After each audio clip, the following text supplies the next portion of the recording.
So ওরা একটা হচ্ছে মেল আর একটা হচ্ছে ফিমেল। সো মেলটা হচ্ছে এইটা যেটা দেখতে পাচ্ছেন, এটা হচ্ছে মেল, সরি ফিমেল, এটা হচ্ছে ফিমেল,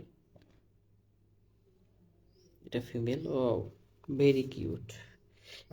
এ হচ্ছে প্রেগনেন্ট। আর এদের যখন এটা প্রেগনেন্ট হয়, ফিমেলগুলো আসলে সবচেয়ে বেশি আক্রাশী হয়, বা এদেরকে যখন আদর করতে আপনি যাবেন তখন দেখবেন এরা আপনাকে কামড়ও দিতে পারে বা কামড় দেয়। সো যখনই আমি এর কাছে যাই তখন দেখবেন হয়তো বা খাইতে দিলে খায়, কিন্তু কিছুক্ষণ পরে দেখবেন এরা খুব আক্রাশী হয়, বা ওরা খুব দেখবেন কামড়াকামড়ি করবে। দ্বিতীয়ত এদের পেটগুলো আসলে ঝুলে যাবে। আর তৃতীয় বিষয় হচ্ছে এরা সবচেয়ে বেশি খাবে তখন, স্বাভাবিকের তুলনায় এরা সবচেয়ে বেশি খাবে। পেটটা দেখতে পাচ্ছেন, পেটটা একদম ঝুলে গেছে। সো ইনশাল্লাহ আশা করি কিছুদিনের ভিতর হয়তো বা বেবি পাবো, যেটা আশা করি। আর ওই সাইডে ওটা যেটা আছে ওটা হচ্ছে মেল। ওকে আদর করা যায়, ওকে চাইলে যখন ইচ্ছা আমি আদর করতে পারি, ও বেশি একটা ডিস্টার্ব কর না। সো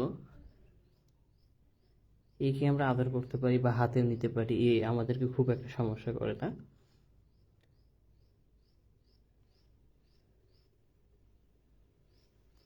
এদিকে আয়। এই হইতেছে মেল। এ এ খুব, ওর তুলনায় কম খাবে কারণ ও প্রেগনেন্ট। প্রেগনেন্ট হলে ওরা বেশি খায়, সবচেয়ে বেশি খাওয়া দাওয়া করে। আয়, একে আমরা নিতে পারি কিন্তু ওকে আমরা নিতে পারি না, কারণ বেশি খুব আক্রাশ টাইপের। কারণ একে যে আদর করতে গেলেই দেখবেন এ কামড় দেয় আর কি, কারণ এ প্রেগনেন্ট, এর বাচ্চা আছে পেটে।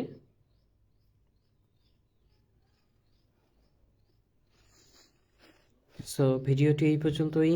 ভালো লাগলে অবশ্যই ফলো দিয়ে রাখবেন।